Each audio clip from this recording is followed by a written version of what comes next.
mahasiswa menurut Alisan itu seperti apa? Apa selalu dalam perjuangan? Kalau masalah masak apa ya, bahasa kali itu pakai blockchain.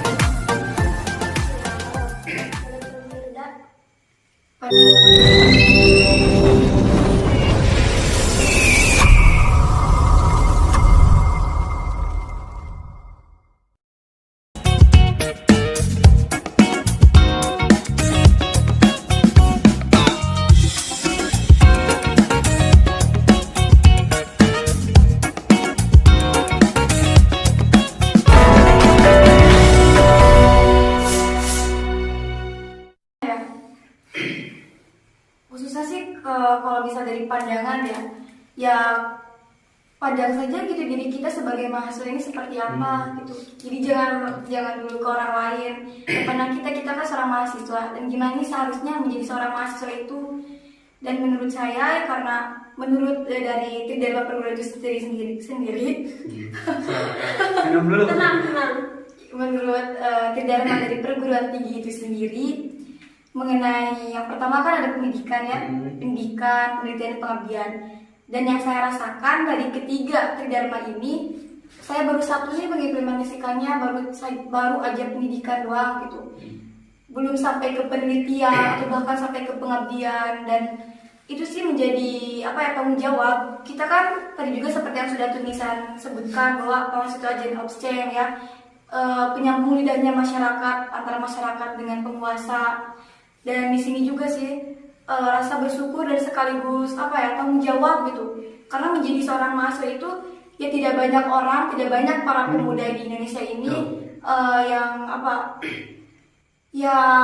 diberikan kesempatan untuk meraup dalamnya sumber ilmu pengetahuan gitu. Dan disinilah saya gitu, disebut sebagai mahasiswa harus bisa gitu mencari apa sih makna sebenarnya dari mahasiswa, makna sebenarnya dari agent of change itu sendiri. Dan gimana nih peran kita sebagai mahasiswa itu terasakan gak sama masyarakat yang ada di bawah sana, yang di luar sana gitu. Itu sih.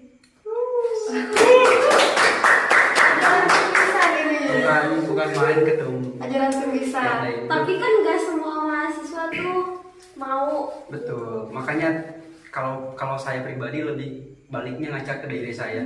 Saya fokusnya di himpunan. Otomatis tugas saya ada ikhtiar untuk ke arah bukan menyadarkan sih, memberi edukasi mungkin lebih tepatnya. Kayak ayo nih, kita itu mahasiswa loh, kita itu bisa loh. Apalagi yang notabene kita ilmu pemerintahan dan melihat, wah menurut saya pribadi ya mungkin teman-teman juga udah menjadi asumsi halayak gitu, bahwa ya beberapa oknum di pemerintahan ini menjalankan tidak sesuai pada koridornya. Jadi ini menjadi PR sih gitu. Jadi mari kalau sampai detik ini pun saya masih ke teman-teman, ke hal skup circle saya pribadi, hayu ngomong barengan, hayu intinya nanti selalu ada ikhtiar lah itu sih. Gimana berpikir Ibu Ketua? Gimana apanya? Lanjut nggak nih? Lanjut. Gerah nggak? Lanjut. Belum jawab. Apa tuh? Itu kan barusan gimana katanya? Gimana apanya? Gimana apanya gitu ya? Gimana apanya? Itu Oh grogi sih ya. Ayo ada apa itu? Enggak, katanya kan barusan tadi nanya apa sih? Tentang mahasiswa. Kan nggak semua mahasiswa mau. Itu kan nggak semuanya mahasiswa mau, otomatis kan nggak bisa disalahkan semuanya. Nah menurut Ketum Birda ini seperti apa katanya? Apalagi yang sekarang jadi ketua himpunan nih. Betul, harus banyak inovasi. Jangan dibawa lah itu mah. Harus. Nggak semua mahasiswa mau dalam hal apa nih? Dalam pengabdiannya kah atau dalam hal apa dulu? Semuanya. Ada beberapa mungkin. Kalau dari pandangan diri saya sendiri sih ya tidak bisa menjudge bahwa masih mahasiswa itu salah, karena pandangan kita tentunya akan berbeda dengan pandangan orang lain. Kita memandang A, belum tentu orang lain juga memandang A. Tapi dari semua sudut pandang itu ya memiliki mungkin kepentingannya masing-masing. Iya, memiliki pilihan dan kepentingannya masing-masing. Jadi kalau misal dilihat nih kan, banyak itu mahasiswa udah capek-capek istilahnya orang tuanya kerja gitu buat nyekolahin anaknya sampai sekarang bisa jadi mahasiswa dan berharap si anaknya itu bisa aktif atau apa ya mengembangkan potensinya mungkin, tapi si mahasiswanya malah mungkin tidak memanfaatkannya dengan baik. Ya bukan salah dirinya atau orang tuanya sih kalau menurut saya, tapi ya itu mungkin pilihan dari mahasiswa itu sendiri ya, karena mungkin ada beberapa yang orang tidak tahu bahwa dirinya itu sedang mempersiapkan apa gitu. Jadi jangan memandang orang dari sudut sisi buruknya saja gitu sih kalau dari saya. Terus nih pandangan dari Aisan mengenai mahasiswa kupu-kupu. Kupu-kupu itu Kuliah pulang, kuliah pulang. kalau kura-kura, Kuliah rapat, kuliah rapat. kalau menurut saya pribadi gitu ya, mengikuti tadi apa yang telah disampaikan oleh Tumirda. Gak boleh ikut-ikut. Enggak, maksudnya mau itu kuliah pulang, kuliah usaha maupun kuliah rapat, mereka tetap punya pilihan hidup masing-masing. Justru saya ketika saya masuk himpunan merasakan sekali gitu teman-teman yang berjuang untuk membayar SPP harus harus membuka usaha, harus iya mandiri gitu, ataupun yang kuliah pulang mereka, saya yakin sih bukan 100% mereka malas gitu, tapi mungkin kita hanya melihatnya kok dia mah hanya ngampus, setelah beres ngampus balik, padahal mungkin saya melihat dengan kepala saya pribadi gitu, mereka pulang di rumahnya membantu orang tuanya, di rumahnya ada yang ada yang usaha, di rumahnya ada yang kerja. Justru saya berarti tinggal kitanya mungkin sudut pandang antara penyelesaian maksudnya ngejudge orang itu kan gampang gitu, kita nggak bisa melihat dari beberapa sudut gitu. Justru menurut saya pribadi lengkap sih mahasiswa. Seandainya mahasiswa semuanya ikut organisasi, mungkin kayaknya nggak seru juga gitu, siapa yang mau diurusnya. Tapi ketika semuanya kuliah pulang, terus siapa juga gitu yang fokus ke ranah ini gitu. Menurut saya pribadi semuanya saling mewarnai, semuanya saling melengkapi. Yang terpenting tetap di realnya masing-masing dan tetap konsisten, tetap fokus gitu. Yang penting ya jalankan hal-hal baik sih, begitu. Kalau pandangan Firda, oh iya tepuk tangan dulu dong guys. Gimana tuh? Menurut Firda, pandangannya mengenai mahasiswa kupu-kupu dan mahasiswa kura-kura. Kura-kura ninja. Kupu-kupu di sini kan yang kayak kuliah terus kalau tidak apa-apa pulang. Menurut saya kupu-kupu ini nggak ada loh, karena kan kita ke kampus, jadi cuma di rumah. Istilahnya mungkin tuh dulu itu kan ada kuliah pulang. Kan bentar lagi kita offline guys. Iya. Amin. Sekarang nih menurut Firda, pandangan mengenai mahasiswa kupu-kupu dan mahasiswa kura-kura. Yang kembali lagi yang sudah tadi saya jelaskan bahwa jangan ada statement kita gitu terhadap mereka. Penghakiman berarti itu. Iya, jangan adalah disebutnya kan masuk kupu-kupu itu kayak mahasiswa istilahnya kurang kerjaan mungkin ya, tapi kan kita tidak tahu apa yang sebenarnya mereka lakukan setelah pulang itu apa. Mungkin saja mereka sedang mempersiapkan sesuatu yang tidak kita ketahui dan sesuatu yang mungkin bisa melebihi apa yang sudah kita lakukan gitu. Dan mengenai kuliah rapat ya seperti kita ini anak organisasi gitu, kuliah rapat lama-lama tipes ya. Ayo gitu. Enggak sih, tapi seru juga kuliah rapat karena banyak sekali pengalaman dan pengetahuan yang tentunya setiap harinya akan terus bertambah gitu jika kita bersosialisasi dengan mahasiswa ataupun dengan masyarakat gitu. Luar biasa. Mantap guys. Mantap dong. Ajaran kebiasaan. Di IP itu nggak ada ajaran. Iya, tapi kita melihat teladannya di kebiasaan ini. Buat Aisan, Apa? bagaimana rasanya sekarang jadi mahasiswa dari program Kampus Merdeka? Wah. Terus kasih tahu dong tips-tipsnya nih biar bisa ikutan sahabat Aipers. Kita juga ya biar bisa ikutan. Oh kan pengen. Iya. Ya dulu itu kan saya tuh orangnya coba-coba gitu tuh. Siapa sih namanya? Angin. salah satunya mungkin lagi hoki aja, dulu banyak gagalnya, saya nyoba ini nyoba itu. Saya itu orangnya nggak sampai gampang puas. bukan gak gampang puas, udah lupa gitu sama hal namanya gagal itu. Makanya terus di samping mungkin pas hoki, salah satunya itu ada Tuhan dan perantaranya, mungkin kesempatan dan doa-doa itu akumulasinya di situ gitu. Cukup bangga sih bisa mewakili mungkin, dan teman-teman salah satunya ada Bella, ada Ali juga.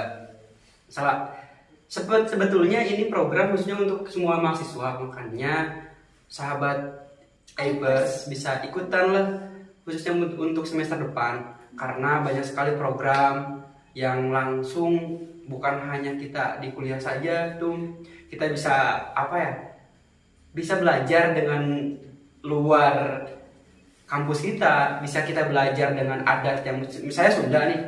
Saya sekarang ditempatkan contohnya di Padang. Saya harus bisa belajar Padang gitu. Padang. Saya sosialisasi dengan teman-teman yang lain. Siap, udah. Dan banyak hal menarik sih gitu. Makanya sayang sekali gitu jika kesempatan ini dilewatkan. Mungkin untuk teman-teman yang sekarang semester 3, karena kan dimulai itu semester 3, justru banyak sekali semester 3 sih, meskipun informasi yang didapat di ilmu pemerintahan ini hanya baru 1-2. Nah, untuk tipsnya mungkin teman-teman mulai sekarang kita udah bisa bedakan maksudnya antara mahasiswa dan siswa gitu. Teman-teman sekarang nggak bisa disuapin terus. Kita harus jemput bola, kita harus teman-teman 24 jam pegang HP. Namanya smartphone kan, HP pintar gitu. Makanya tinggal apakah kita menggunakannya pintar enggak gitu. Stalking Instagram kan banyak info-info. Coba aja di-apply, coba aja didaftar. Saya yakin dari 50 mana mungkin sih semuanya ditolak. Pasti ada satu. Saya dulu pernah ikut yang keluar. Cuma gara-gara Covid kan dibatalkan. Justru nyesek gitu, udah bayaran ini, udah nyiapin itu. Tapi kan nggak apa-apa lah, toh masih ada lagi yang kayak gitu.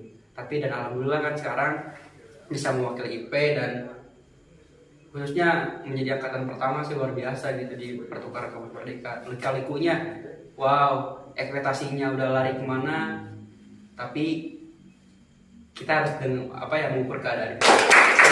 Ini bukan itibar gitu, maksudnya saya juga ingin loh gitu, nggak ada stigma seperti itu yang sekarang mah kita bangun, kita mampu, kita bisa, ayo bareng-bareng gitu maksudnya. So coba aja mungkin bakalan lolos kok itu. Siap.